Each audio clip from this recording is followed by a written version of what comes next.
Oke, selamat datang kembali. Hari ini kita mau bahas sesuatu yang mungkin bisa relate banget nih buat banyak orang. Soal apa, Mi? Sesuatu yang bisa jadi membebaskan kamu dari rasa bersalah karena misalnya suka nunda-nunda pekerjaan. Atau sebaliknya, gampang banget cemas di kantor. Oh, menarik. Pernah kan merasa, kok saran produktivitas yang katanya manjur banget buat teman kita, di kita malah bikin tambah stres? Sering banget itu. Ternyata, ini mungkin bukan soal malas atau rajin, tapi lebih ke soal persneling otak kita. Tepat sekali. Kita akan bedah materi dari bab 3 buku Mythus Toroni, Hyper Efficient Optimize You. Judul babnya apa kepribadian persneling Anda? Idenya simpel sebenarnya.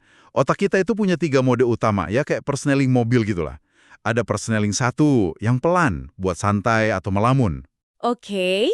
Terus, ada persneling 2. Ini kecepatan ideal buat fokus kerja. Dan ada persneling 3, mode cepat buat reaksi darurat atau, panik. Nah, ini dia yang jadi misteri dan bakal kita pecahkan hari ini. Kenapa ada orang yang gampang banget pindah dari gigi 1 ke gigi 2, sementara yang lain butuh didorong dulu baru mesinnya panas? Betul. Ini kunci buat ngerti kenapa kamu dan rekan kerjamu bisa bereaksi beda banget sama tekanan yang sama. Misi kita hari ini adalah bantu kamu kenali cara kerja otakmu sendiri. Betul sekali. Dan dengan memahami ini, kita bisa berhenti menyalahkan diri sendiri dan mulai menciptakan lingkungan kerja yang beneran cocok buat kita. Oke, mari kita bongkar ini. Jadi buku ini ngebagi kita jadi 2 tipe utama. Pertama, ada yang disebut persneling kaku atau, Stiff gears. nah, stiff gears. Ini tipe orang yang butuh dorongan besar, butuh stimulus kuat buat bisa masuk ke mode fokus. Persis. Sebaliknya, ada persneling lentur atau springy gears. Nah, gimana tuh yang ini? Nah, orang-orang ini persnelingnya sensitif banget. Dikasih pemicu sedikit aja, mesinnya langsung meraung. Kadang malah, langsung loncat ke gigi 3. Tunggu sebentar. Ini menarik banget sih. Tapi saya jadi kepikiran, pasti ada yang dengar ini dan langsung mikir, alasan aja. Gimana tuh?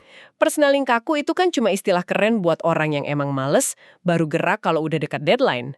Nah, gimana buku ini ngebedainnya antara kecenderungan biologis ini sama prokrastinasi biasa? Pertanyaan bagus banget. Dan ini inti perbedaannya. Prokrastinasi itu seringkali melibatkan penghindaran tugas karena cemas atau takut gagal. Tapi persneling kaku ini beda. Oke. Ini bukan soal menghindari tugas, tapi soal sistem saraf yang butuh level stimulasi tertentu untuk mencapai kondisi fokus optimal di persneling 2. Mereka itu tidak bisa masuk ke mode fokus kalau lingkungannya terlalu tenang atau tugasnya terlalu membosankan. Tekanan deadline itu bukan sesuatu yang mereka hindari, tapi justru jadi alat yang mereka butuhkan untuk menyalakan mesin otak mereka. Jadi ini soal kebutuhan stimulus ya, bukan soal kemauan. Persis. Buku ini kasih contoh yang gamblang banget di lantai bursa saham. Coba kamu bayangin di sana ada 2 profesional, seorang trader dan seorang ahli matematika. Oke. Si trader ini tipe persneling kaku. Di tengah teriakan, layar berkedip, potensi rugi miliaran, dia justru tenang dan bisa ambil keputusan jernih. Wow. Kekacauan itu adalah stimulus yang dia butuhkan untuk masuk ke persneling 2.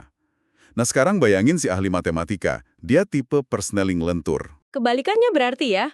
Betul. Dia butuh ruangan yang sunyi, data yang teratur, waktu untuk berpikir mendalam. Kalau dia ditaruh di lantai bursa, otaknya bakal langsung loncat ke persneling 3, panik dan nggak bisa mikir. Padahal keduanya sama-sama brilian ya?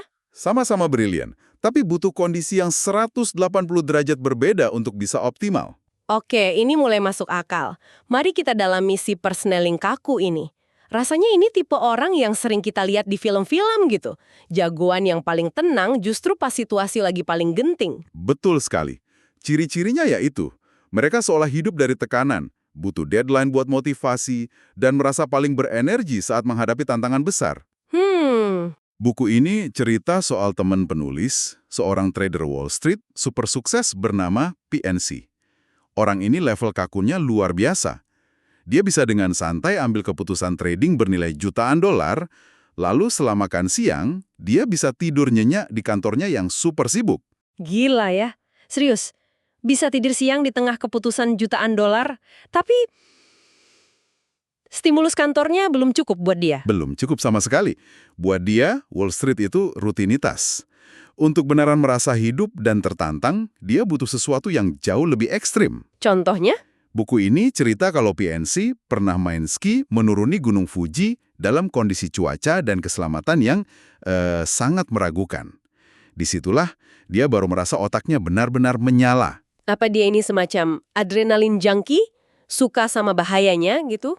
Nah, ini psikologi di baliknya yang menarik. Menurut buku ini, PNC bukan menikmati bahayanya itu sendiri. Yang dia nikmati adalah perasaan saat dia bisa menggunakan kontrol untuk menaklukkan bahaya itu. Oh, jadi rasa pencapaiannya itu ya? Tepat. Karena ambang batas stimulusnya sangat tinggi, dia butuh kekacauan atau bahaya yang luar biasa besar untuk bisa merasakan sensasi kepuasan dari kontrol tersebut. Semakin besar tantangannya, semakin besar juga rasa pencapaiannya. Oke.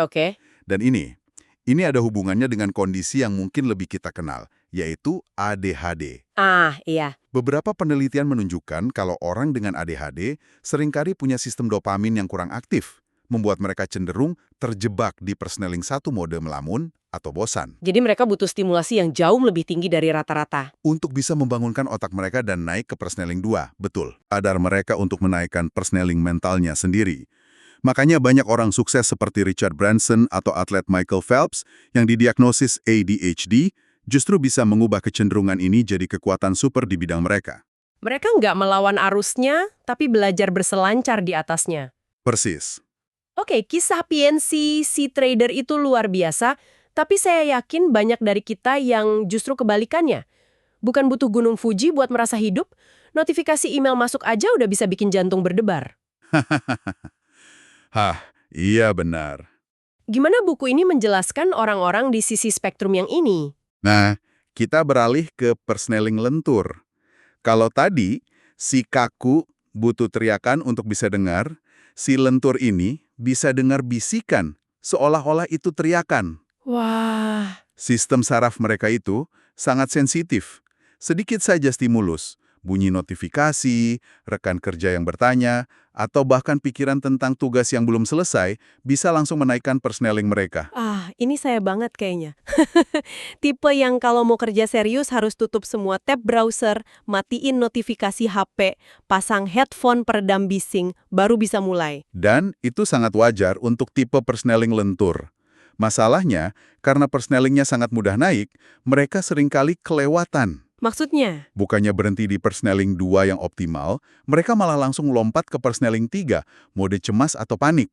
Akibatnya, mereka jadi gampang merasa overwhelmed. Oke. Matanya, mereka jauh lebih produktif dan nyaman di lingkungan yang tenang, terprediksi, dan minim gangguan.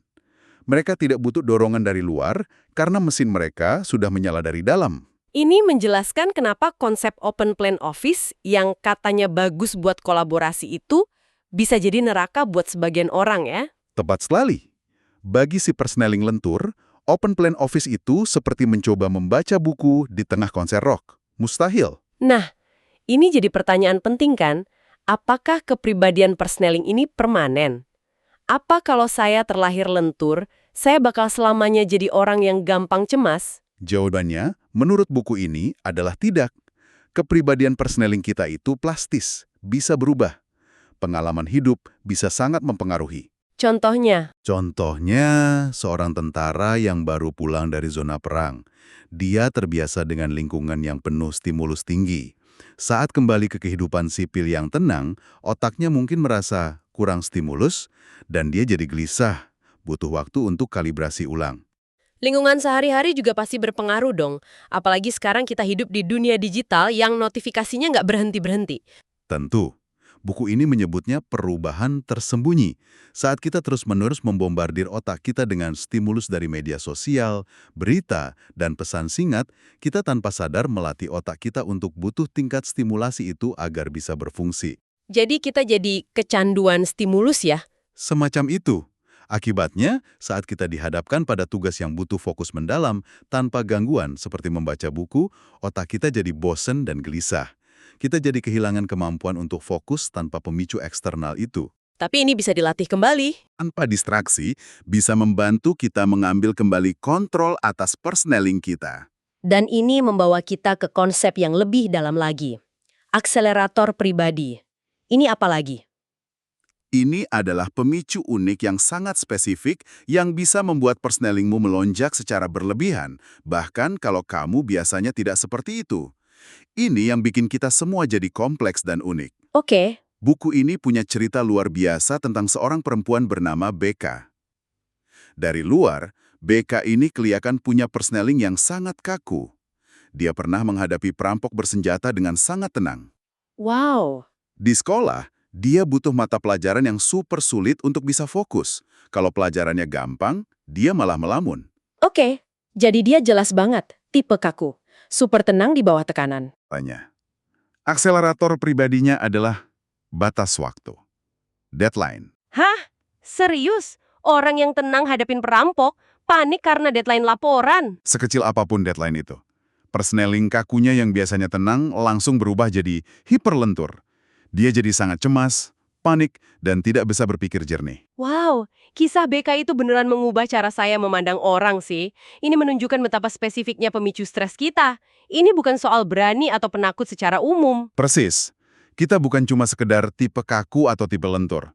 Kita adalah campuran unik dari keduanya, dengan tombol-tombol pemicu yang sangat personal. Dan dia berhasil karena menyadari itu ya. Betul. Kisah BK berakhir sukses karena dia menyadari hal ini. Dia secara sadar memilih jalur karir di bidang riset akademis, pekerjaan yang memberinya tantangan intelektual yang sulit, yang disukai persneling kakunya, tapi dengan tenggat waktu yang sangat panjang dan fleksibel. Jadi dia merancang hidupnya di sekitar cara kerja otaknya. Tepat sekali. Jadi, apa artinya semua ini buat kita yang mendengarkan? Gimana cara kita tahu kita ada di mana dalam spektrum ini? Untungnya, buku ini menawarkan sebuah eksperimen kecil yang bisa kita coba di rumah. Betul, ini bukan diagnosis klinis ya, tapi lebih sebagai alat buat refleksi diri. Anggap saja ini permainan untuk mengenal diri sendiri. Oke, gimana caranya? Caranya cukup mudah. Kamu hanya perlu berbaring di ruangan yang tenang dan gelap selama 20 menit. Penting, lakukan ini di luar jam makan siang atau saat kamu tidak sedang mengantuk berat, dan jangan setelah minum kopi. Tujuannya menciptakan kondisi nol stimulus ya. Benar. Lalu perhatikan apa yang terjadi pada tubuh dan pikiranmu. Ada 3 kemungkinan hasil. Pertama, kalau kamu tertidur dengan sangat cepat, jauh sebelum 20 menit berakhir, kemungkinan besar persnelingmu cenderung kaku. Tunggu dulu.